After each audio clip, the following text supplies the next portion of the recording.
All right. I guess we are live. I'm just going to see what it shows up at the YouTube. Yes, we are live. This is working. This is great because Hello. we're using this tool called StreamYard for the first time. So if there is anyone online and has seen our previous episodes, you'll see a very different kind of a structure in the video, at least at this point of time. And we might goof up with uh, the production of this because there are just too many knobs and switches and tools that I have access to. So in case I press some wrong button, excuse me. Okay, I'll start with today's show. So first, welcome to Two Studio Heads Walk Into a Bar. This is a space that we have created for small creative service businesses, mostly independent consultants or studios, to discuss uh, the business side of things. There's a lot of space where we can discuss our craft, discuss technology, discuss design, discuss other pieces that of the services that we offer. But on the business side of things, particularly in the Indian context, particularly for small organizations, there are very few spaces where we can get to talk about these elements.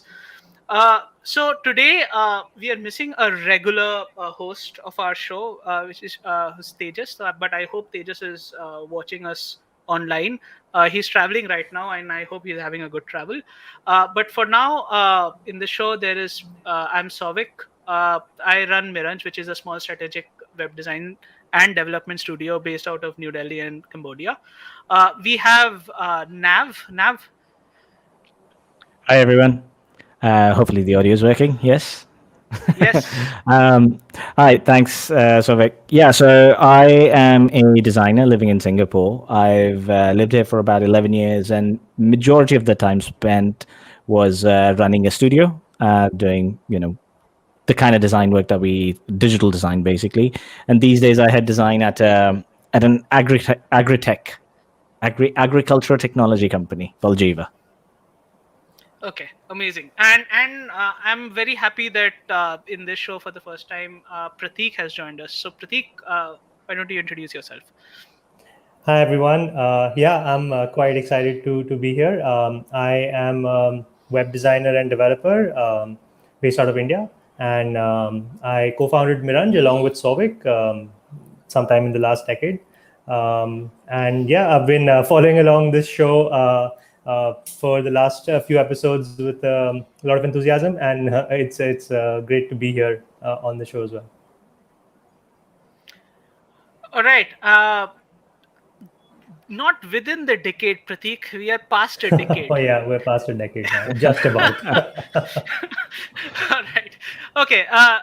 If you're watching us on YouTube, or if you follow our stream, there is a link to a Google form that we have, and also our Twitter handle, wherein you can give in your ideas about what are the conversations we can have in the future shows. And in today's episode, we are going to talk about something which has been haunting me for about a year now, or at least about a year and a half probably now, which is the subject of value-based pricing. And pricing models are quite complicated. They are messy. In fact, just pricing is messy. Even to value what is the value of our work, that itself is messy. And how much should we be able to earn? On top of that, adding these all these frameworks that are available for pricing, which is things that I've heard of, is like fixed price, time and material, and so many others, make it a lot, like really complicated for someone who is deep within their own craft. You might be a designer, you might be a developer, you might be a creative person, and you've never thought of the fact that, hey, there is also different, there are different models and frameworks around even pricing. So uh, Prateek, let me start with you. Have you thought, like, did you find pricing complicated, and what are the pricing models you're aware of? What are the ones that you have experienced? Um, so I started out when I was in college. I had started out making websites as a part-time gig, and at that time, I think the only thing I was aware of was that you charge an hourly rate. That's what, like, if you worked at a subway or if you did any sort of job, you got paid a certain amount of money per hour, and it just like made sense to extend that. So I guess that was the first pricing model that I became aware of, and sort of made sense that you're putting in the time and you get paid for it, and if you put in more time you get more money, if you put in less time you get less money, and then it was just a matter of, okay, how much can you charge per hour of your time. So we and then when we started the studio, then I remember we had quite a few discussions around pricing, and that's when I think, Souvik, you told me that, oh, this charging by the hour is called time and material based pricing. So then I had a name for it. But even at that point of time,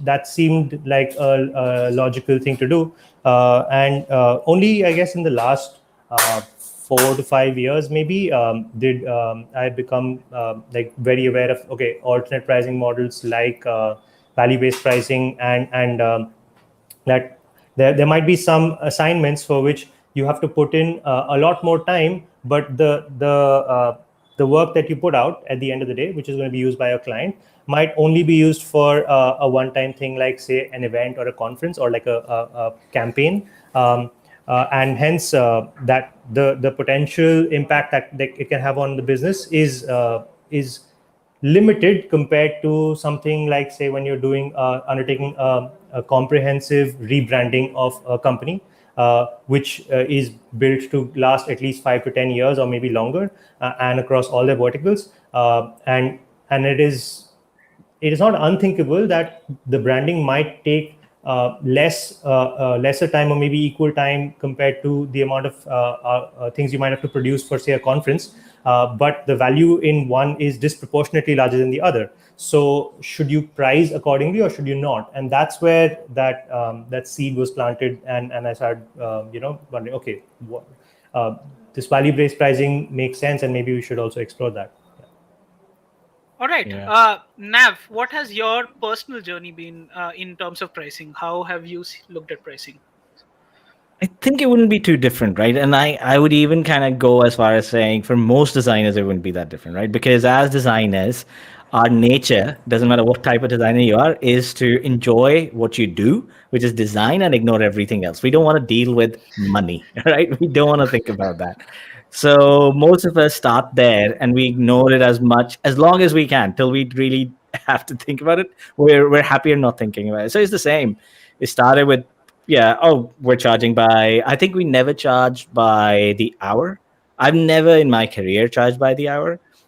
We charge by the day, right? And that was mainly because I was like, I don't want to log hours. Logging days is easier. I work the Yeah. whole week, right? It's easier.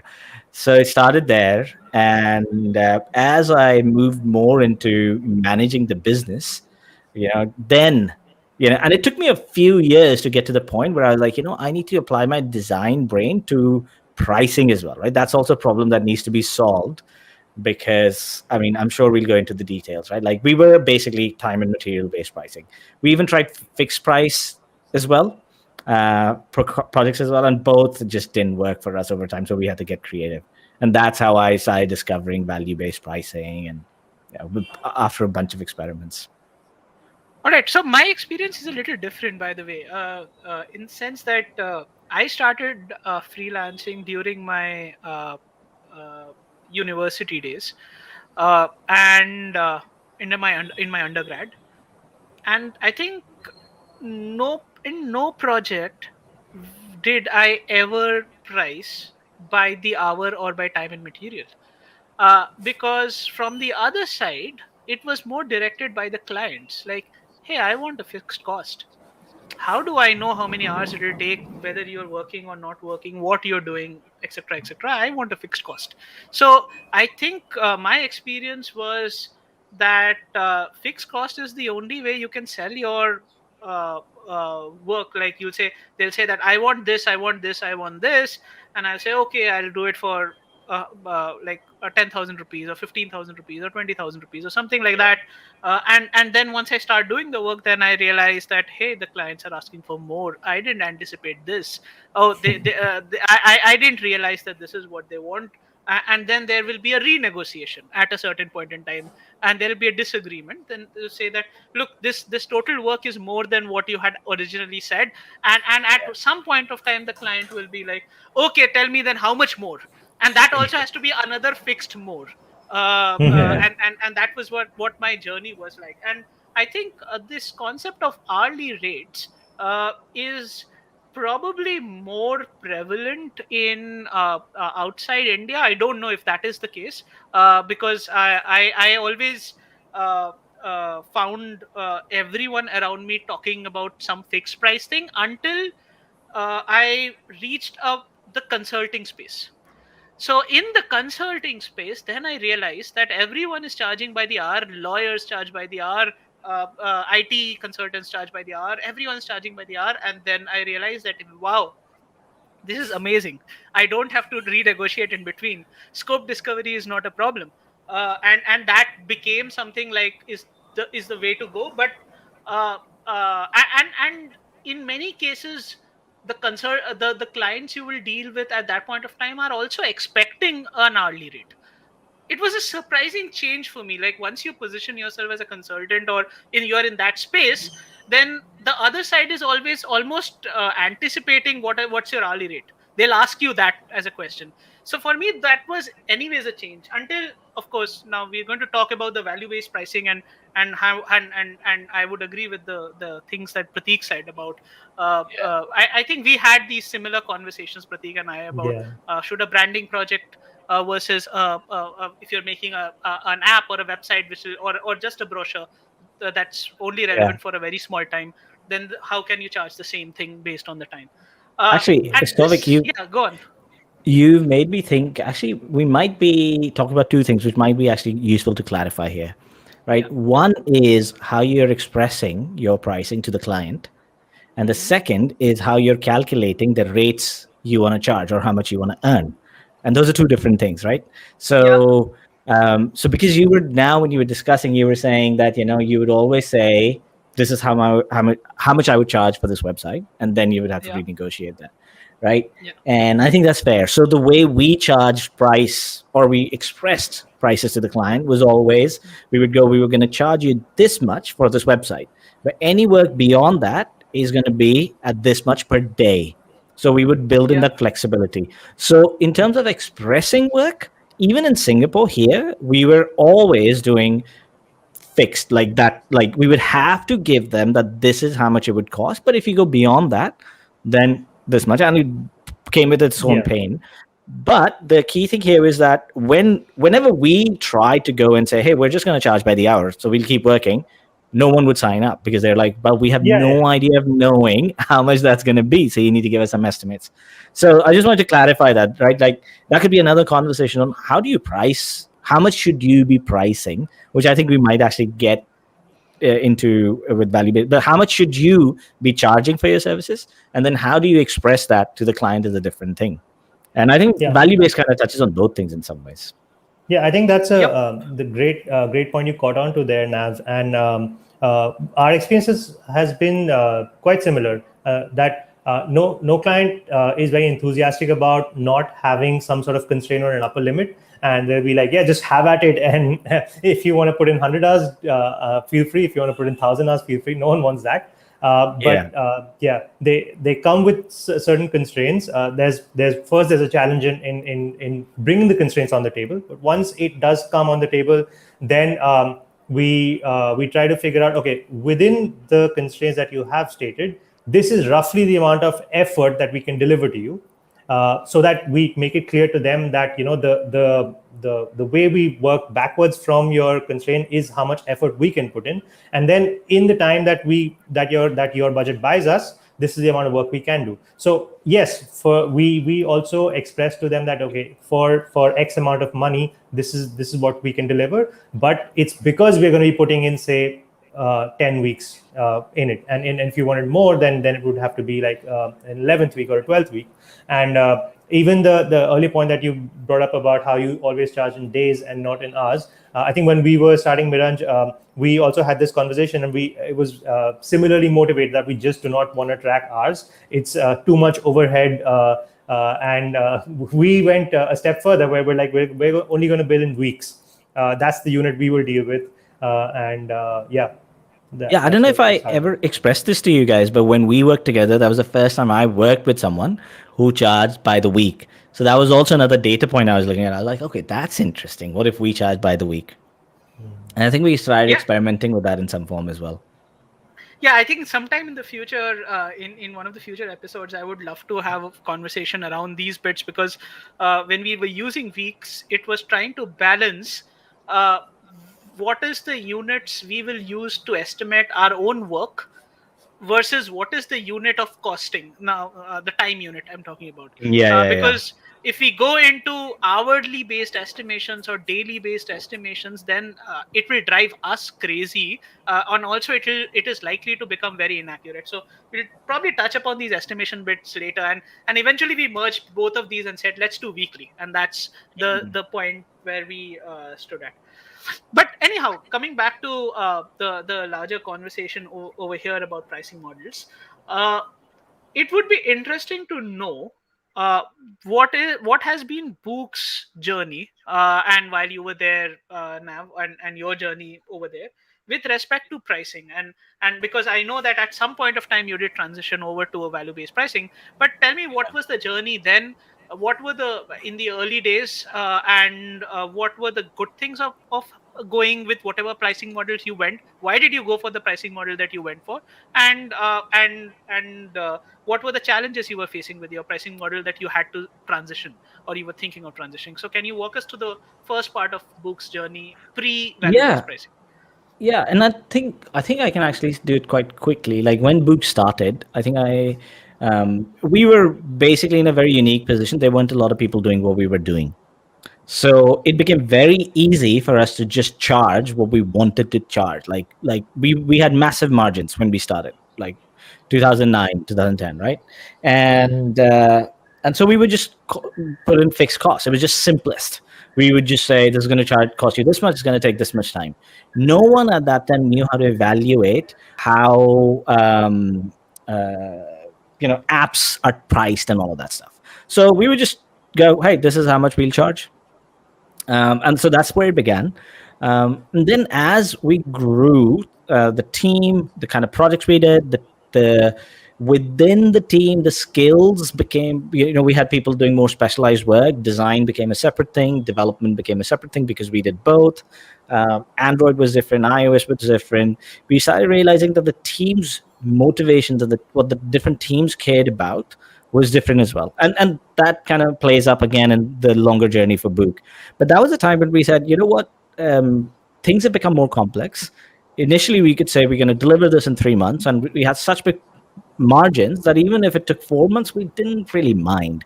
We were really focused on just building a good relationship with the client. So adding that one extra month in to get the work done was great because the client loved it. They were like, these guys are amazing. They don't give a shit about, we added more time. They just want to deliver. But then as there was more competition in the market, and margins started getting squeezed, and we had to go, okay, kind of figure out profit margins and all of that. We said, okay, now we need to figure out how we're going to actually charge. We need to quantify that. If a project goes over this much time, how much is it actually going to be? So even when we were expressing cost to the client right at the beginning, we had to kind of start expressing that stuff, that look, this is going to take roughly around 3 months based on our previous experience and based on the conversations that we've had so far. But we have no idea. We don't know if it will actually or not. You will be involved in the project and it may go over. And if it goes over, we're going to charge you this much per day. Right. And there was a lot of unease around that. Clients would just say, no, just give me and we were like, well, we can't because things might change. Right. And they're like, no, but you are good at, like, all of that stuff would happen. And we were like, so that started becoming that point of kind of contention. And the way we initially reacted to that was we added a lot of buffer. We would just add a lot of buffer into our timelines because we knew what hurt us a lot was 3 months into the project, when the client's getting close to release, they're very nervous, right? They're getting anxious and nervous, and pressure's building up on their side to deliver. At that time, that was the worst time to go to a client and say, hey, I need you to give me more money, because they're already stressed. So it was like, we will move that to the beginning of the conversation, right at the beginning. We'll have that sour, like, we'll eat that sour egg or whatever, the bad egg right at the beginning, right? The bad frog, the largest frog right at the beginning. So we're like, we'll just have the conversation at the beginning, and they might think we're more expensive, but it allows us for a, at that time we could switch our roles to actually being very supportive. So when it came to like the client stressed and they're like, oh, we really need this done, we could say that, look, we can't just wave a wand and get this done in 3 weeks or 4 weeks time, because the scope has just increased now. But don't worry about it. We're here for you. We're not gonna leave till we get this done. So that was our reaction to how clients were reacting, and we said we put in a lot of buffer, and that started working fine. And then what I would say is the third phase of this pricing model, where things started getting even more commoditized, right? Because we were kind of charging fixed prices and not by the hour. It really started working against us, because then we were starting to get compared with the industry, and that's never, to be honest, a good situation to be in, because that's just a race to the bottom, right? You're here, hey, I've got 5 other quotes that are lower than you. Why are you here? Yep. No one's gonna ever come back and say, you're here, but I've got 5 quotes higher than you, right? You're just opening yourself to that kind of conversation where you go, I charge this much, and you just start getting compared to the industry, and it's just a race to the bottom. That's where we really started feeling the pain. That was the first thing, right? Where I remember hired a really senior sales guy, and he said, I'm really struggling to meet my targets because no one wants to pay how much we're paying. And initially, my reaction at that point was, you're not trying harder. You're not trying to be creative in how we price ourselves. And so that went on for a couple of months. And then we started doing sales together, and we started realizing, no, this is a real problem. Like, there's no way out of it. That was one main motivation to go, hey, we need to think of some other way of communicating this thing with our clients. That was one. The other thing that happened was very internal, which is we had our design teams and our development teams. Design teams would really, because by nature we were following this like sequential process, right? Design would happen first and development would happen first. This is how we were working 6-7 years ago.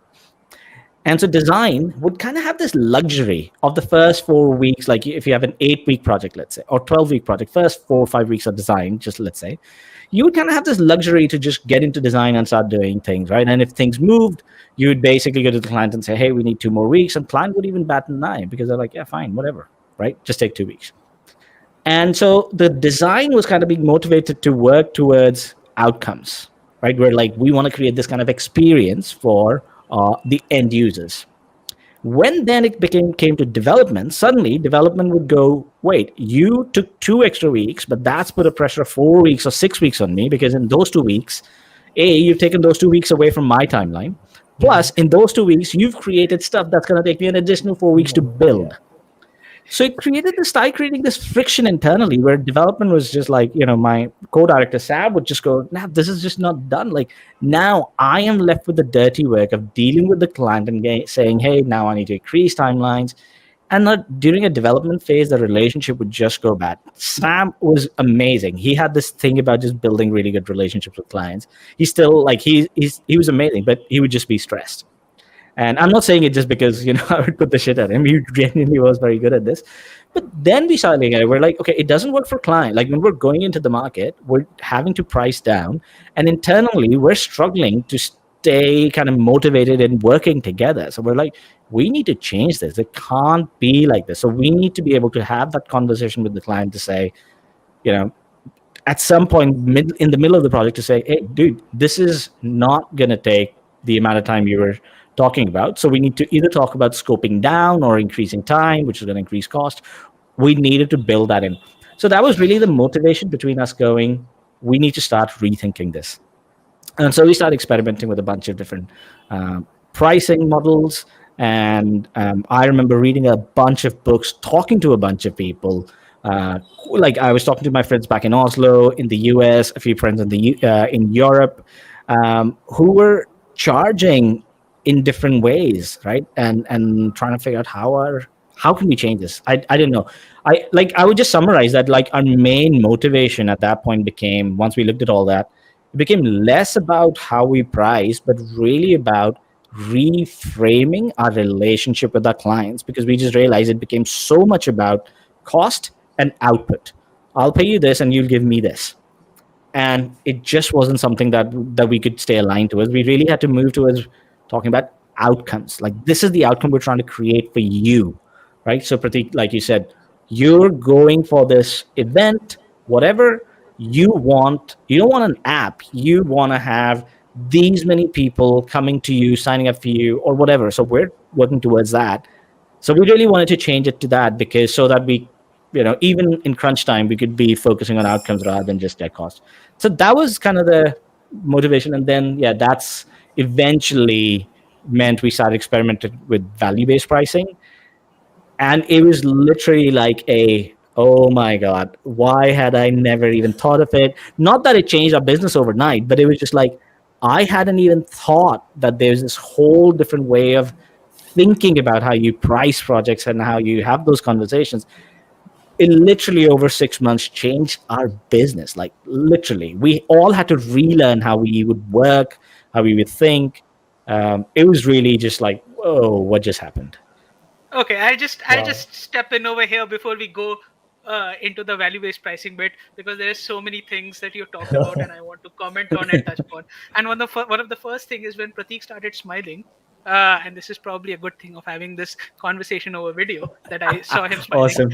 Uh, uh, when you said that doing a little extra work in design leads to a lot of extra work in development, and there's a crunch situation. Does it touch too close to home, Pratik? Absolutely, absolutely. So, I any feel I'm thoughts? Any? there. Do you want to add Uh, anything to this, Pratik? Share, agree with it. What has your experience on these bits? Um, so I will just reinforce what Nav said, that yeah, that towards the end of the project is when the stress is high on everyone, even on the agency who's tasked with delivering, as well as on the clients who are now thinking, okay, this is it. Like, in the first few weeks, the clients are not as engaged with the project as they are towards the end, because they're like, okay, now whatever I need done needs to be communicated at this point of time. Otherwise, we're not going to have another chance left, right? So suddenly the entire organization gets involved, and that brings its own set of increased feedback. And then you have your final deadlines coming up, and that increases the amount of stress, where the things that you might have otherwise discussed to that you can tackle them later. Now you've got to put an answer to, okay, when is that later? Is it within this thing that we had agreed upon, or does it get shelved for a future backlog or something of that sort? Absolutely. And yeah, so everything that Nav said, that initially you have a lot more wiggle room, and then you make use of that wiggle room, and you end up creating more work for later, and later is high stress, and no one at that point of time is going to be very enthusiastic about having a discussion to increase costs. So yeah, tough I situation. must add that some part of this is walking the line between pricing and project management, because how you manage your project and managing expectations and making sure there isn't a scope creep early on is at some level, I would put that responsibility on who is managing the project, over the pricing model having to cover up for it. But pricing model can be a great tool to help and assist with situations like this, which are inevitable in any project. uh, but going back to the pricing model bit specifically, I want to pick your brains on, Nav, in the early days when you said these were the two or three models that you used. How did you end up quoting a price? How would you calculate that, whether it will be, is it like, would you have like okay, I have to pay a developer one this fee, a developer two this fee, a designer this fee, and their compensation is going to be this much over 3 months, and let me double that, or let me triple that, or Yeah. how did you come up with that number? Because I think that is one key bit that got missed out in that journey of yours. Yeah, that's great, right? So I I never liked that model personally, right? Of pricing different resources in different ways, right? And if I have to be completely honest, there was no real reason behind it other than just my own bias, right?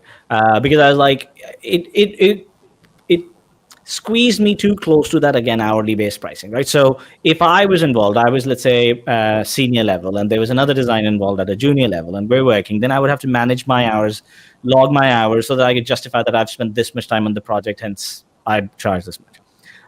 So we really went towards the R cost plus margin model when we were pricing. Okay.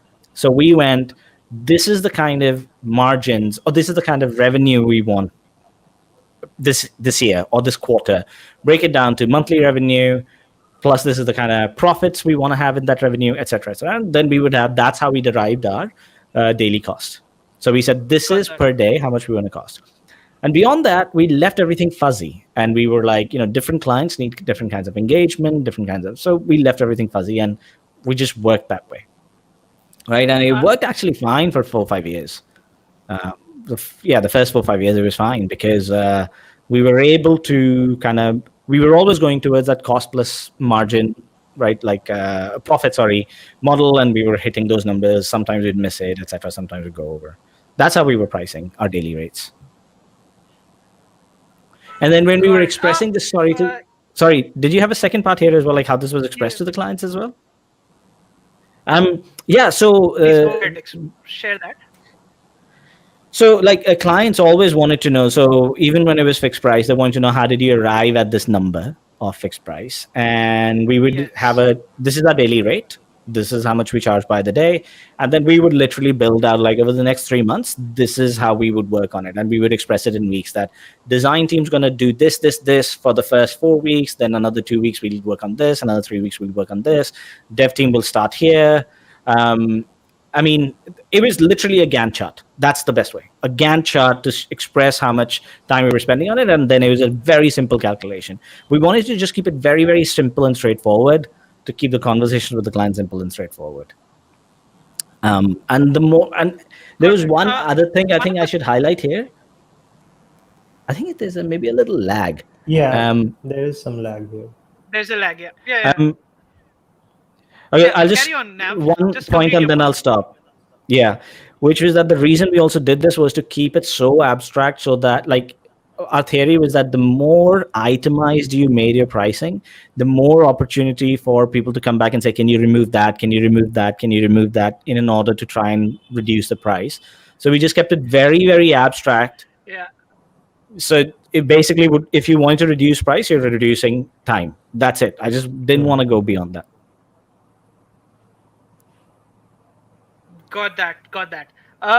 So one question that I certainly think of, and you say that you have a revenue target for the year, and you break it down into months, and then you know that how much you have to earn each month.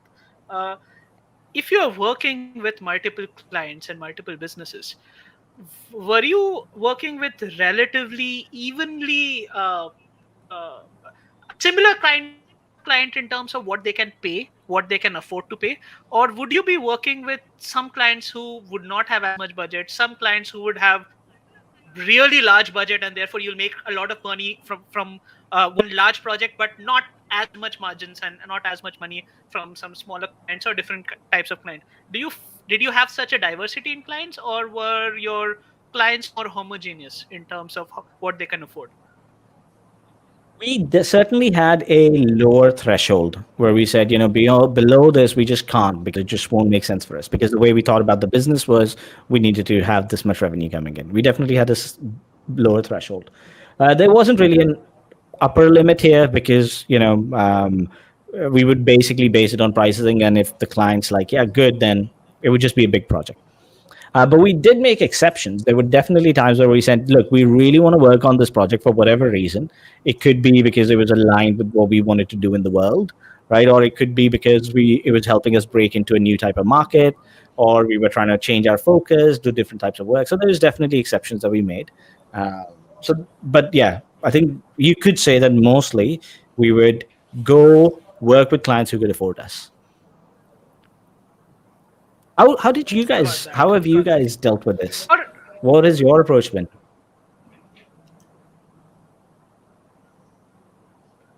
so our approach has been we have been extremely inward looking in terms of how much money do we need in order to price our work in our early days, as opposed to thinking really like a business when you want to have margins and you want to hit a revenue target and all those things.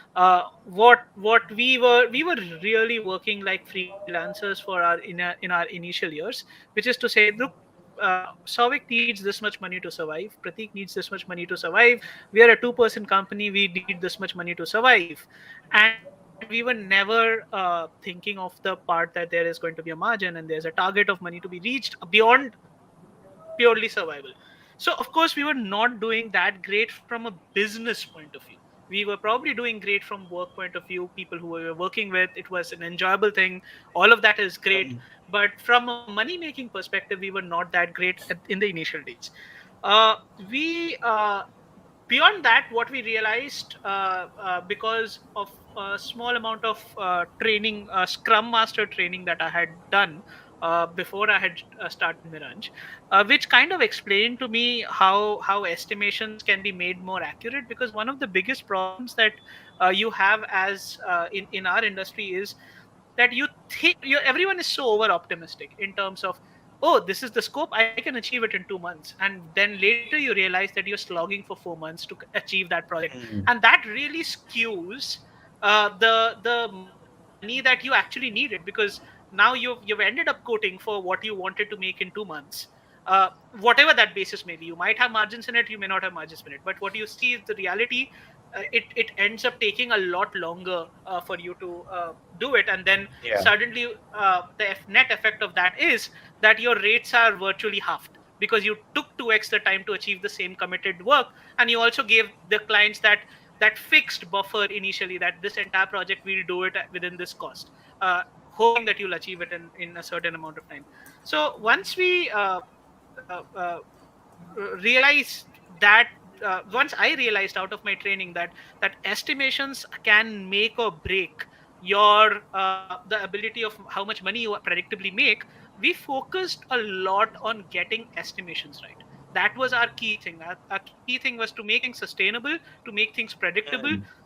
What we have to focus on is that if we say that something will take 10 weeks, we have to close it in 10 weeks. We have to achieve the work in 10 weeks. And automatically, what we'll see is that our business is more sustainable, because we end up making the money that we thought we'll make in 10 weeks. And we also close the project in 10 weeks. So everything that we did in our pricing was based around this weekly model, wherein we will build in some buffers within a week in our estimation to make sure that we are estimating accurately, and so on and so forth. And then it was a function of increasing the rate over the years. So our weekly rates will keep undergoing certain revision over the years while we are engaging. But eventually, once we actually engaged with the client, say a client comes to us and says that, hey, we need this particular project done in this particular within we have this much timelines, or we have this much budgets, or something like that. We make sure we planned our project in such a way that we would deliver the value that they are after, or the main outcome they are after.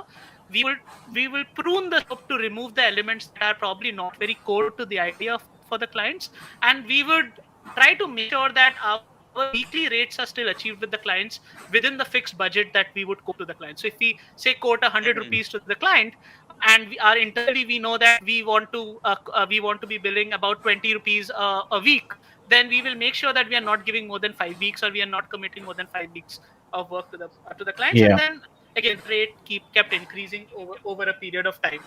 Now, throughout all of this, one of the interesting things that I realized, and I'll slowly make a segue into the value based pricing also, is the difference between value based pricing, from what I understand, and the other models of pricing, is uh, from whose lens are you looking at the pricing value perspective. Like, for example, the entire journey that I just shared is primarily looking from a perspective of how much money do we want to make. That is the basis for us to quote a certain price. Now, even if you say that we want to make a certain money because that is what our survival is based on, or we want to make a certain money because this is our revenue targets, or we want to make a certain money because this is the margin we need to earn, but this is all us, this is all internal facing elements, factors that is adding up to decide what will be the cost that is quoted. And from what I understand, value based pricing kind of inverts that. It stops looking at what your internal needs are or requirements are, and try to look at what kind of value is being delivered to the client in a way. So could you help define this concept of value? Do you think this is the major change in or if not this, what is it according to you? I think, yeah, no, I think you kind of framing it the right way. The I mean, it's obviously like if we start discussing it, it becomes a lot more nuanced than just moving from looking at it from your own perspective towards the client perspective. Maybe one thing I would add there is it's actually you're kind of looking at it from you're right in saying that let's say fixed cost or time-based pricing, you kind of start with going, this is how much I need to make, and then there's negotiation to where it brings in, okay, this is how much the client's willing to pay for it, etc. But in value-based pricing, you kind of start by understanding how much does the client value this work, and then allow yourself to go, I am going to charge you because if I believe I'm the best person, the best team to work on this problem, then I believe this is how much you should be paying for it, right? So, value based, like one great example of this is you look at, if a client's trying to build a new website, launch a new website for their business, you go, how much did you make last year from your business, right? X amount, $100,000, just making it up. Okay, cool. So, how much do you expect to make the next year? Okay, well, with the new website, we're hoping to triple $300,000 revenue, right? So I could go, okay, if that's how much you're valuing it, the way I'm going to price this is I'm going to look, now you've told me your value for the outcome, how much you're going to put monetary value on the outcome. And I'm going to say that, hey, I'll put my skin in the game here as well. I will work with you to get that outcome. But instead of just going, I'll charge you flat rate for my effort, I will charge you maybe a percentage of the value, right? That's, by the way, not the only way value-based pricing works, but just to kind of talk about, how you think about value is that you look at how much does the client value this? And I've just given one example where they think of increasing revenue. That's not the only thing clients value, right? Sometimes the client will come to us and say, hey, Nav, you can talk a little bit about how Book did it, how when you started transitioning as Book, how did you do that transition, and talk a little bit about that journey as well while you were explaining this?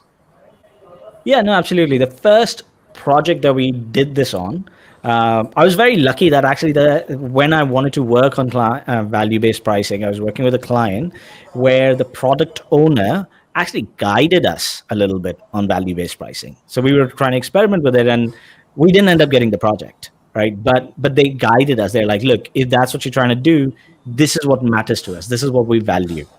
And at that point, this was a client from Singapore. It's not a Singaporean company, but they had a big market share, and they still do.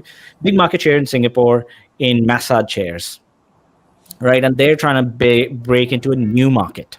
So hardware, massage chairs, they have that set. But they're trying to break into this community. They want to build a digital platform around meditation, about wellness, mental health, all of that, right? So they're trying to break into that. And so we started having that conversation with them. We said, look, you're already a profitable business. You're doing this new thing. How much do you actually value it, right? Why are you trying to do this? And based on their response, we started working from there, because their response initially, for example, could have been that, oh, this is just an experiment we're trying to do. We just have a budget. We're putting, let's say, $500,000 behind it. Not all meant for the work that we were doing, but overall, that's how much we value. We would immediately know that, look, if that's how much they value, that's the kind of commitment they will show as well. Hence, if 2-3 months down the line, we say, hey, we need to work more on this, the client's not going to be interested in it, because that's not what they're looking for. This is an experiment, so we need to price it accordingly, right? So that's what we were trying to understand. But the client came back to us and said, look, this is what we're banking on. We're trying to put, like, next 3 years, We know we're kind of saturated the market. We can't grow much in the massage, premium massage chair market because Singapore, 6 million people, we're basically, they had like 80, 90% market share. They didn't have a lot to grow. They're like, that's where we want to see growth. So then the conversation turned into, okay, that's how much you value it. So then suddenly this conversation turned into, rather than us delivering an app for you in 3 months, let's talk about how are we going to help you do that in the next 1 year, 1.5 year. How can we be your digital partners to do that? We don't believe we could start talking about, we don't think app is where you should start. We said you should start with some experiments. Go on the web. Let's try building these things. Let's start building your Facebook community, a web platform. We learn from that, then get into figure out what we want to prototype with the app and all of that. And so this guidance came from the client, the product owner, and we built, which to me was one of the biggest changes. If I have to be very like pull out like objective things from this whole journey that I was so impressed by, was tiered pricing. So we gave them tiered pricing. We said, look, here's three values. Here's three tiers of pricing: price A, price B, price C, and this is how we believe you'll get three different values out of this. Price A is, we will build the app 3 months. We will build the app for you, and we're going to price it fixed price this much, and we'll work with you to figure out the scope. Not much different to how we would work earlier. Price B, we would build the app, but we would do a 6-month exercise with you before that, where we would actually establish what you should build into the app. Right? And price C, we would do the same, 6 months working on establishing what this is, and 3 months building the app. But we would actually have a one person completely dedicated to this project for a year, who's going to continue working with you even after we've developed the app. This person's going to be part of your team, and we're going to, the bridge between us, like 100% of their time is going to be working on this. It could be me, it could be one of the other senior people. We're going to be kind of be a consultant for you. And we gave them three different prices. We said price A, I can't remember, but let's say 300,000. I'm just making it up.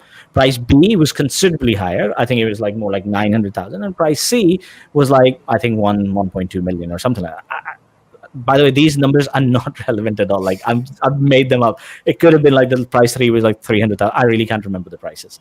But it was like basically what I'm trying to illustrate is significantly different.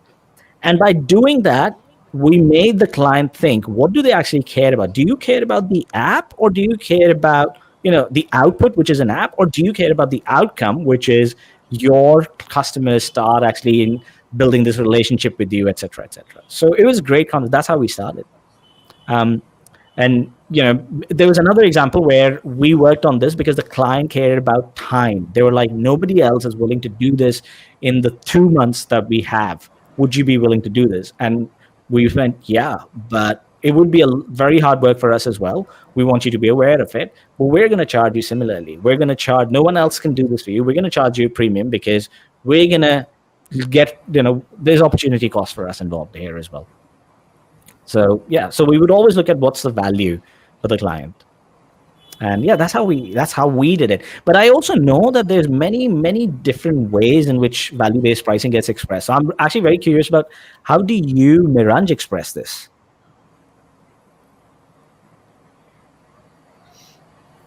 So at our end,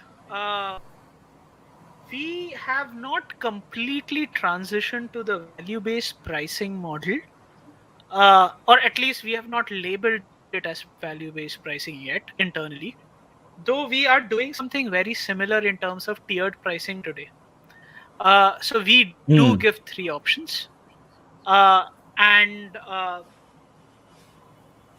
while we are giving those three options, or what we realized or what we thought about, and maybe Prateek, you can also chime in on this thing, because Prateek had introduced me to one of the subscription pricing or something like that for all these SaaS apps. You see, wherein they'll have, hey, here is a free model, and then here's a price level 1, and then the price level 2, and a price level 3, in which you get all these things, more features and things like that.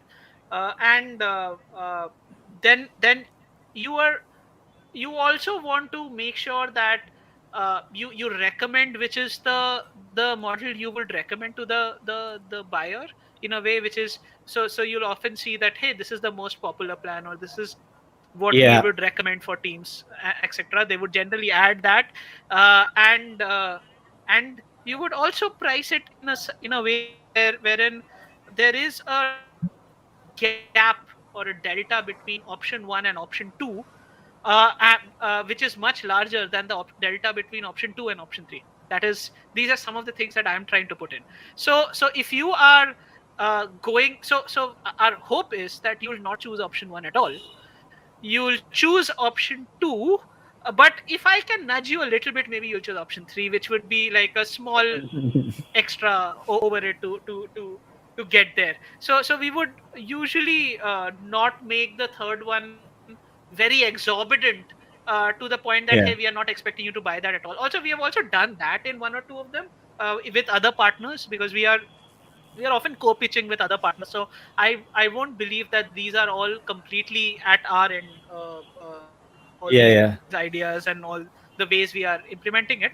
But yeah, we have definitely taken up the tiered approach, and we have taken up the approach of showing them that these are the different kind of outcomes you'll get when you take these three options. But the I, reason I believe that we have not changed into a value based pricing is that while we are coming up with those numbers, we are still looking inwards. We are still looking inwards in coming up with those numbers. We are not looking at the client. What is the net value that the client might be getting when we are coming up with those numbers? Pratik, do you want to add something to this? Yeah, so like Souvik ended with that, I would say that value-based pricing is still something that's aspirational for us, in the sense that we want to get there, but we are not yet there, because we treat our work to be equal for like all the clients that we're doing. Whereas for say one of our clients, their website is their prime revenue generator, and if the website is down for an hour, that has a very direct impact on their revenue, versus say most of our other clients, where if the website is down for an hour, yes, of course that's a bad thing, but that won't have as direct a translatable impact on their revenue as for this client. But the price that we would quote for like making sure that if there's any downtime, our response time and so forth would be the same for both, and that does not seem, I don't know if fair is the right word here, but it feels like we should probably look at alternate pricing models, like you mentioned, because that there we are, if we save the client downtime, we are saving them very real amount of money, and hence it should be, the compensation should be proportionate. I think that's fair. So I'd really like to point out on one thing here, Souvik, that you mentioned, because I think we just want to, I really want to clarify, right? The tiered pricing, right? There's two things that we're discussing here. One is how you can express pricing, fair enough. But second thing is more nuanced, and I think we're talking about negotiation. We're talking about a negotiation tactic, using tiered pricing as a negotiation tactic, right? Where you say, here's a cheaper option, here's a middle of the ground option, here's a bit more expensive option. And I think that works great, especially like when we were talking, you remember I was talking about industry, when you start getting compared to industry level. I think in that scenario especially, tiered pricing works really well, because you go, hey, I am giving you a cheaper option as well if you really want to go for that. But it allows you to have a conversation of, you are looking for the cheapest pricing, but if you look at these two prices, this is what I can provide you, right? But that, I would say, is, let's just be very clear, that's a negotiation tactic. That's not expressing value though. absolutely, So yeah. and the only reason I want to point this out is because I think we kind of went down that slippery slope a little bit as well earlier, especially when I was talking to my sales partner and he was like, this is great because I love it. Now I can get 3 options. That doesn't mean you're expressing value. That's just a negotiation factor, right? Value-based can be expressed at tiered. It doesn't have to be, right? Those are two different things. So I just wanted to call that out. The other thing, like, I think what I'd love to maybe spend 10 minutes, Souvik, when you think, I think, because especially when you're talking about, Miranj is also in that journey of kind of doing getting onto exploring value-based pricing. I think after about 1.5 years of doing this, which is kind of when I left Book, there were definitely some big learnings that we had. Like, and I'd love to, I think, point that out. I think because I think those would be very, very valuable. So whenever you feel is appropriate, let's get into that conversation as well. Absolutely. I think let's just go into that conversation. Tell us about what happened from the point you adopted value-based pricing. Was that journey? What was the learning? What were and what were still the challenges? Like in case some challenges did not get solved because of value-based pricing, we would like to know about that as well. Yeah. So okay. The motivation for value-based pricing came from all the things that I was talking about: internal disconnects, conversations with clients, being not being able to price. We had to kind of compete in the market, etc., etc. And it became really hard for us to kind of, when development and design became commoditized, started becoming commoditized, it became really difficult to talk to clients about where we are better than others, right? Because you're like, well, there's 50 of you in the market, 50 designers, 50 developers. How are you better than everyone? Tells me they're better. So it became very difficult for us to do that, right? So that was the motivation. And one key thing there is that motivation, or that pain, was being felt by me and my sales guy most than anyone else in the organization. Fairly so, because everyone else was focusing on different things: design, development, project management, etc., etc. No one else was doing that. So the decision to switch to value-based pricing also came from me and my sales partner, head of sales. We decided, let's experiment with that. And that, I think, although that was our journey, and fair enough, that will be a journey for a lot of us, but I think that was one mistake. Because what happened was, we switched and we got excited about it. We're like, let's go, let's sell clients work like this. And when we got started having these conversations, suddenly, like, again, Sam, my engineering head, he was like, what are we selling now? What are we doing? And he had no context. He didn't understand. He had no empathy, because he was so distant from this whole part of the business. So he was like, why are we doing that? Oh, okay, cool. You're changing pricing, right? I don't need to change anything that I do. Business as usual. And that, again, still didn't resolve that internal conflict, right? And so we were like, okay, well, we at least got a client in, and they started working on this. And it was very hard for anyone else at the business to understand, what does this mean? What does this change, right? Uh, Internally, we didn't communicate this well. We didn't, transition our own teams onto this. That was one problem that we had. We should have done that. But on the client side, it actually changed things. And this is where it created more problems. So for instance, one thing, when you start talking about value-based pricing, one thing that happened in our experience was, we started working less with project managers, because that's who we would work with in the past, and more with product owners. Because by talking about value, we weren't talking about deliverable, we were talking about value being generated. And as a role, project managers cared about deliverables and output, not outcomes and value being generated. So we were working with product owners. And suddenly, then it was like, internally, it was like, wait, who is managing the project then? When it got to development, who's managing the project? There's no project manager on their side. Do we need to bring in a project manager? All of that started happening, right? It was great, because I think we were on the right path, but it really, in retrospect, highlighted to me that we should have been more careful about switching to value-based pricing without actually discussing it internally, because it really started changing things completely internally, right? When the dev teams are always working towards they care about speed, which is great, and outcomes, right? Sorry, output, because that's what they're thinking about most of the time. So when everyone around you suddenly starts talking about outcomes, it became hard for them to go, hey, but what do you want me to build?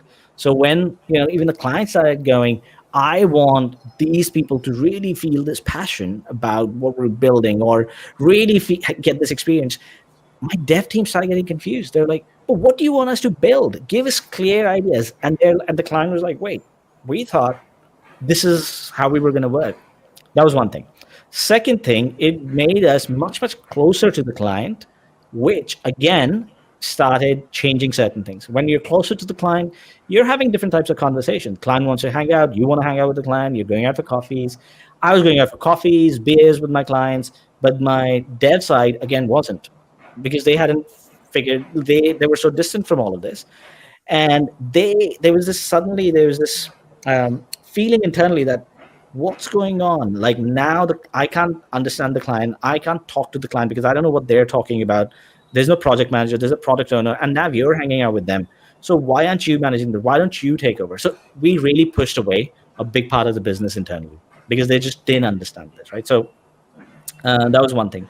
Um, we, I think, the other big realization that we had was that the first client we signed on with value-based pricing, we overestimated our own understanding of value-based pricing.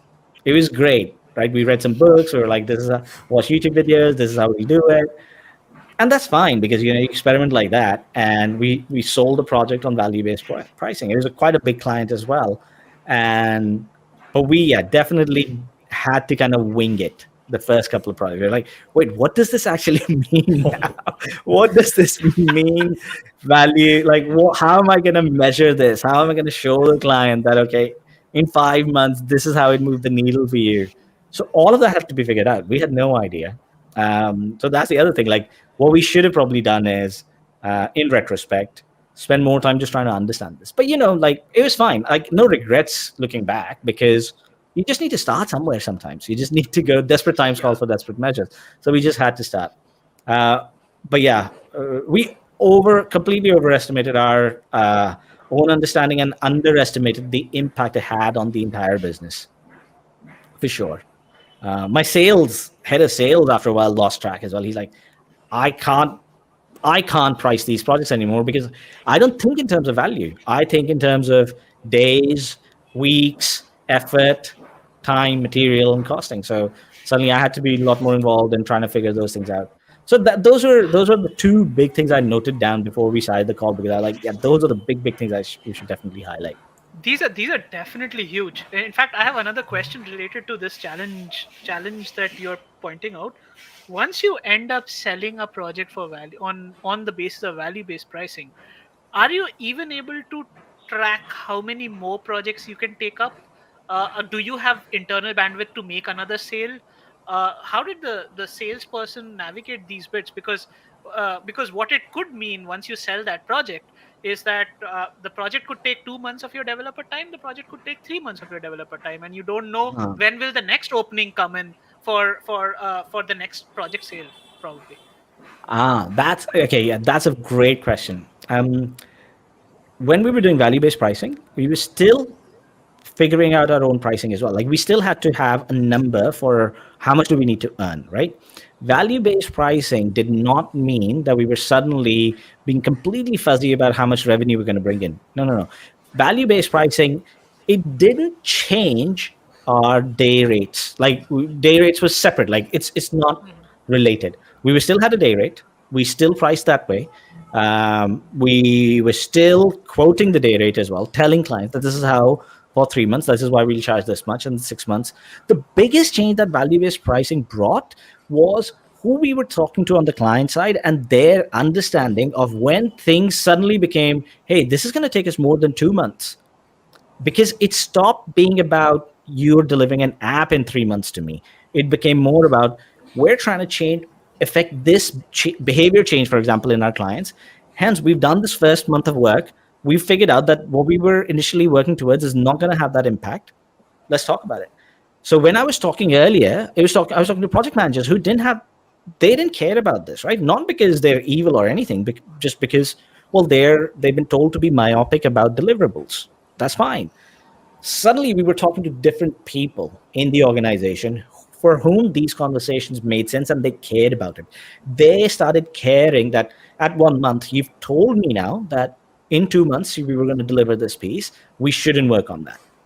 Now they had that conversation. It brought other challenges for us as well, because at 1 month, we were like, wait, does this mean the client's going to stop working on it, et cetera, et cetera? So we had to rethink how we were figuring out our contracts as well. We started putting in that there's a contingency that if any point you stop the project, it's fine, but you will have to pay us there was always a 3-week lock-in. You can stop the project at any point, that's fine, but you still have to pay us 3 weeks, because we had to build stuff like that in. We had stuff like if you could pause the project up to 3 months, we would charge you this much, and if it goes beyond that, you would have to pay us extra this much. Because sometimes that's the kind of outputs you would get from the design phase, from the research, that this is not the right time. You need to figure that part out before we actually work on this, so we would pause the project. So did your That's what I meant. project Like, sales sorry? became more open-ended? Did it become more open-ended project sales, that we don't know what the end date is, the end outcome is when we are signing on the project? Yes and no. I would say in theory, it would. There were all these options built in, but at the end of the day, everyone wanted to release stuff, get things out. So it was more of us getting scared than actually it being a reality. There were always some projects that didn't work out or whatever, but it wasn't that big an issue, to be honest. Yeah, so I guess from what I'm understanding is that you have a certain time frame and you have a certain direction that you want to go in order to have a final impact on the business, right? And then when you get closer to investigating the problem, then certain discoveries might make the client and you realize that, okay, perhaps we should go switch direction, or perhaps the problem lies one layer deeper or at a different department level, right? That's what you're telling now, that sometimes when it makes sense to pause the project because there's a bigger problem somewhere else that needs to be solved. And like we've also faced this, and sometimes it seems like with our expertise we can still address the problem, in which case the project goes ahead but with a complete change in scope. But other times it's like, okay, maybe it's not our expertise that's required here but someone else's expertise. We'll just help you identify where the gap was. So yeah, I get that, but I had a question as to how do you keep, you touched on this slightly, how do you keep track of what you are delivering? Like, would it always be a measurable metric that you would decide on earlier, or would it be you can't quantify that you want users to feel passionate about the thing, right? But you could quantify that, like if you've got 40% market share and you want to get to 60% market share, or if you want to double, triple the website revenue and so forth. So how would you define these things, and would you put them in your contracts, or like would you leave it slightly vague? Yeah, no, I mean, sometimes it was easy, sometimes it was hard. Like, so for example, if the clients, in a project, if it was like, hey, we need to get this done in 3 months, can you actually help us with that? That was straightforward, right? Okay, yep, we'll work on it. The thing that's going to be fuzzy is what state the website will be. So if you come to me and say, in 3 months, I want you to make these mockups, I can look at them and go, if I'm interested or not, if I can do it or not. But if you come to me and say, in 3 months, I need my users to be able to register for this event, let's just make it up, right? I can commit to it and we work together on solving that problem. So it may not look like a full-fledged website. I may just put up a MailChimp thing, Eventbrite. I've just taken a random example. But the goal there becomes, I will help you do that as your partner, right? I will help you get to that outcome. How it gets done, I don't know. Because as you've heard from everyone else in the market, in 3 months, what you're expecting can't be done. But I can help you get to that outcome. So in that case, easy. In other cases, not so easy. Let's take that example of massage chairs, right? Now, how do you measure in a year and a half whether you're going to be able to build that community or not, right? But I would reframe that, like for this conversation, and say, how do you measure the impact of design? Is the exact same question. How do you measure when you've done something? What's the output you're needed? The way I handle this is you make some assumptions, you draw some lines in the draw some lines in the Lines sand. in the sand. Yeah, and go, look, this is what we think would work. There's a bunch of hypotheses. We will write that down. This is the outcome we're working towards. You go out, start researching, you start figuring out, and that's where it comes that 2-3 months we may have to completely change. I don't know what that would look like, but if you value trying to get to that market, I'm going to be with you for, let's say, a year and a half, and we're going to be trying to figure this out. It doesn't mean that in 2 months, if we get to a point where we're like, oh, our initial example or thought was wrong, doesn't mean you abandon the project. That means you've learned something and you go, oh, okay, we shouldn't start with the app. We shouldn't start with creating an app that allows 500,000 people to meditate together, because there's nobody who even understands this concept.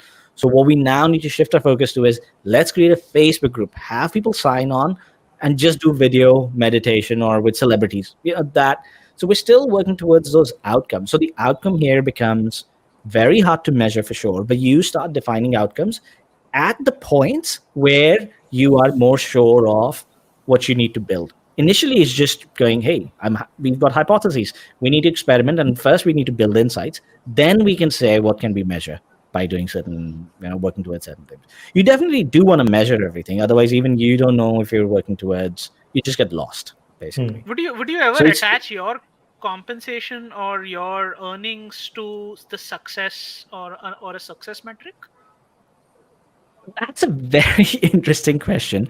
I never got to that point in the setup that I was in. So I was running the studio and I was very, very afraid of doing that when we switched to value based pricing. And I remember having a conversation with one of the early founders of Book, who was still the CEO, who was, he was not involved, but he was my mentor. And he made me realize that we'd actually done that even before we actually switched to value based pricing. So we were taking projects where we would go, hey, this project is great. And this is above a certain threshold. We're going to actually take a 5% stake in the project. And, so we will give you two prices: this much money just working on the project, or this much money less for 5% stake, and we could discuss what that would be on the valuation, et cetera, et cetera. And the project would look different. We would train the team, we would build the team, and we're going to be involved in the team for a longer time. So we did kind of attach our compensation to that, right? And the other interesting thing is, I'm now working in a startup. I've done that now, right? I have a salary, and then I've taken a stake, and because I'm like, I believe in what we're trying to do.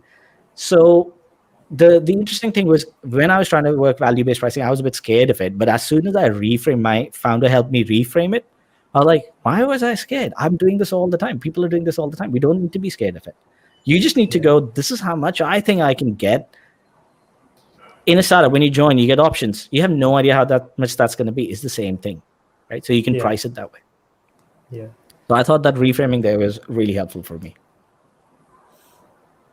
Yeah, I guess the key thing for, say, someone like us who's already a studio which is pricing projects and getting clients and wants to switch to value-based pricing is like the example that you shared initially, is to identify what are the additional thresholds of value we can bring, like significant jumps in value, not simply an increase in scope, like not simply saying that, hey, we can build your website with 5 templates and 10 templates and 15 templates, and these are the 3 options, versus we can build your site, or we can guide you on your web strategy, or we can ensure that we figure out you want to increase sales. Now, whether that means building a site or a Facebook group or what have you, that's something that we figure out as part of the process, right? So I think that's what I'm hearing. But one of the key things that I believe in value-based pricing is also that if you're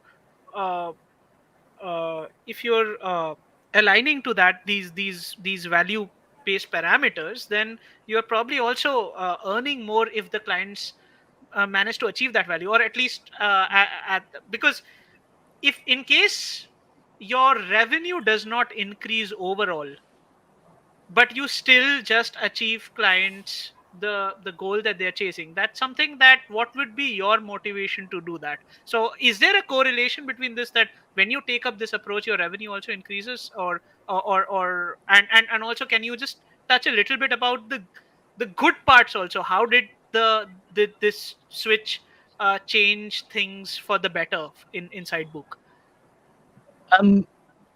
So, I mean, the business goal has to be, that is definitely one side of it, that, it has to increase the revenue over time, right?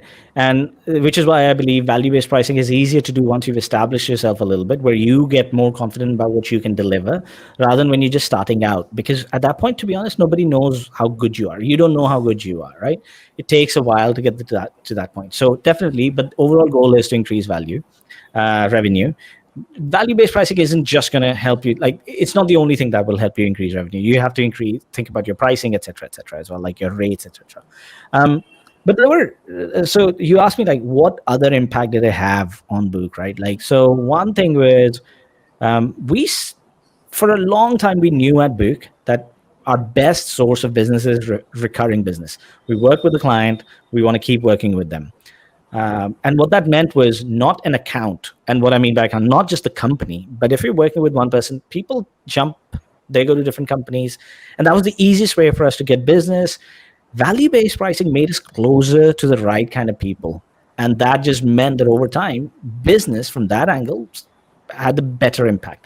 People stopped, seeing us just as another cheap company out there doing stuff. And it allowed for us to actually try to build our skills in a way that were delivering more value, and hence that happened. The other thing was the kind of work we were doing started aligning a little bit better to the kind of things we were aspiring to do, which is, again, especially as designers, we really wanted to push towards outcomes rather than deliverables, changing user behavior, because that's what we started believing in. Just building an app after a while, sometimes it's fun, but after a while didn't. So it made us closer to that, which meant more satisfying, more fulfilling business, more fulfilling work.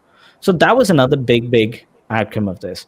And one big was that it made us less shy or less uncomfortable when it came to pricing conversations and all of that. Like this exercise, it just made me. I was like, I should have done this 5 years earlier in my career, because it made me so much more comfortable having these conversations, negotiating and all of that. It was just a great learning. That was a good side effect, I guess. Yeah.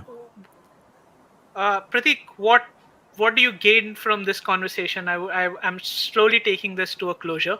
What are the top things that you took away from this conversation, and what are the top concerns in your head? Because I have a few questions, and I'm like, doesn't fit our model well, and I just talk through that after you, Pratik. Well, I'll call up my sales guy, but he's here on the call with me and tell him, hey, there's this this new model on the block, which sounds like something we should give a shot, maybe. Um, but no, I think I did just what you asked for. I sort of summarized my key takeaways from this, where try to move one step beyond. I don't know if beyond is the right word, because I feel it is supposed to be inclusive, right? Like a superset of not just what you're building, but why you're building. And while we do have all of that as our current engagement as well, but I think it stops at the discovery phase for us. Like, so right now we usually start our engagements with discovery and research phase, and that's where we have these conversations. And then the rest of the project, which is often almost say 90% of the time post discovery, is focused very much on delivering the output, right? Where the outcome is sometimes in the background. Sometimes I'm not sure how frequently we remember that is really the goal we're chasing.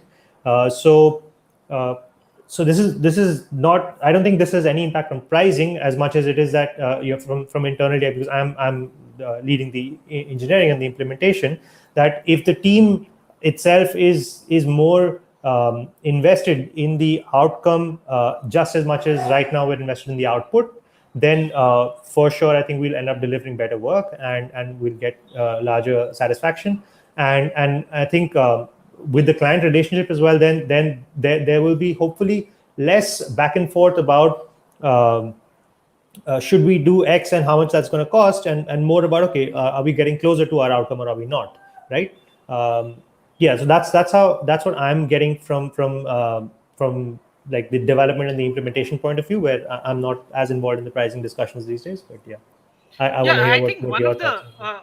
I think one of the things that whatever Nav has shared, what he has done right now is he's changed the conversation from it being a pricing model question, or price and Just a revenue and a pricing model. finance question, to a relationship question, like what kind of relationship you want to have with your clients and all, which in my mind is a slight shift of goalpost on how I But used to maybe see that's a value based. prerequisite. But maybe that's a prerequisite to deliver, like to value. To you have to integrate yourself to some greater Probably extent I'll with the think client. over. Yeah. I'll think over this. Mm. And the other thing that I was thinking of is that Pook was in a very different industry and a business than us. Uh, for one, they are into product development, which we are not usually doing clients' core product developments and things like that. That is our line of business. We Our revenue mostly comes from the marketing and communications budget that a client has. Generally, that's Mm. the space where we are in, rather than core product development. The other thing is we work with clients which are significantly smaller than the clients that Book used to work with. We are more in the small and medium organization sized organization space, wherein a lot of my conversations anyways happens with the top founders, because they are small Mm. organizations. I'm anyways talking to the top management in most of the projects that we are working on. We are not working with the project manager or someone in between. Uh, so so that relationship is something that we are anyways building. But on the flip side, we are also working with a lot of non-profits where this value bit, or often it's hard to quantify, it's hard to put it, and I have to think about this. How can we adopt it, and we make it fit to our own model? Like, so there are certain things that Nav gave a direction to, which is immensely helpful. But yeah, these are some of the questions that are running in my head. That does this give me an advantage in the relationship? Does it give me this? Do I already have this? Some things I already Yeah. have, things like that. But I'll keep thinking about it. But other than that, the this conversation was quite insightful. Uh, I uh, think so. Um, Obviously, I'm biased now, right? Because I tried it and I was like completely sold because of the results I started seeing. Um, but I would also say, like most of the things that you mentioned, I think I had very similar questions when we started. I always thought of, hey, I'm in a different country than these people who are telling me about, who I'm hearing about value based pricing. I was like, they're all in the US. Who's going to hear about it in Singapore? This is Asia. Same, right? Uh, yeah. we're not working with, I don't have clients like Nike and Ford and all of that, right? I work with I would actually say to that, like just on that one, that actually I think value based pricing will be way more relevant in a small company than a big company. In a big company, no one, people don't care about it. People, like most people are like, I don't care about value. My boss has told me I need to deliver this in 5 months. That's all I care about. In a small company, when you're talking to CEOs, they care about this stuff. NGOs especially care about moving the needle when it, so I'm bringing my bias, but I'm also asking you to check your own Challenging it. biases as well. Yeah, yeah, Yeah, yeah, yeah. right. So do Absolutely. that This is why because we it are in this stops us. conversation. Yeah. The other thing I would say is a lot of so I there were online courses, newsletters that I joined. I did a lot of stuff. I think I spent about 5 months just reading, consuming everything I could about value based pricing. I would urge you, if you don't do anything else, do one thing: read the book called Pricing Design by Dan Moll. It's one of those a list apart Yeah, small a books. book apart. You could read a book apart. Sorry, yeah, you can read it in a weekend. That Hmm. book for me, like if I had to recommend, I would recommend that because that book for me really helped me kind of go, you know what, I just need to try it. I've been hearing about it. I was doing a lot of, that movement versus action. There was a lot of movement happening because I was learning a lot about it, but hadn't acted on it. That book pushed me over the edge. I was like, I need to try it on one project and learn. So yeah, I would really recommend anyone who's Perfect. listening, Pricing Design by Dan Moll. Go read that book. That's It's fantastic. You just Brilliant. answered the question that I was going to ask, because you had mentioned that you have read a lot of books at that point of time. So I was going to ask you, what would you recommend reading? And yes, you have answered that. So There's thanks a lot. another guy on, sorry, just another guy on YouTube. I forget his name, but if you look for value based pricing on YouTube, he will come up. He actually talks really well as well. He has a bunch of podcasts that he's been on, webinars and stuff. He's really good. I'll try to think of his name and drop it on Twitter. Yeah, Yeah, we'll yeah, add yeah. it to Drop the it on show Twitter, notes and I later. can add it. Yeah, I can add it to the show notes as well at the end of this. yeah. And obviously, there is the value-based pricing is something that Jonathan Stark has been like talking about it a lot. I joined the newsletter. I keep getting these prompts every other day. It's like this every other day. There's a new newsletter that comes to me that shakes me up. Hey, have you started thinking of value-based pricing yet? Kind of a thing. Yeah. So that is probably it's time to think on these questions and ideas that now you just mentioned, and act on them. So I'll just conclude this conversation. Thanks a lot, Nav, for walking us through your experience and your journey. Thanks, Prateek, for joining in, and also knowing about what it'll take for the execution team when we actually switch to uh, value-based pricing. So for those of you who will watch our recording or have watched us live, there we have a Twitter handle, Two Studio Heads. There's a Google form also in the show notes in YouTube, wherein you can fill in any topic of interest which we would like us to chat about next time. Or we are doing a conversation every 2 weeks. At this point of time, that's the cadence we have been following, and yeah, and it was a fun conversation. I guess see you all around at the next episode of Two Studio Heads Walk into a Bar. Bye, everyone. All right. Thank you. Thank you for having Thank me. you. Thank you, Nav. Bye. Thanks, guys.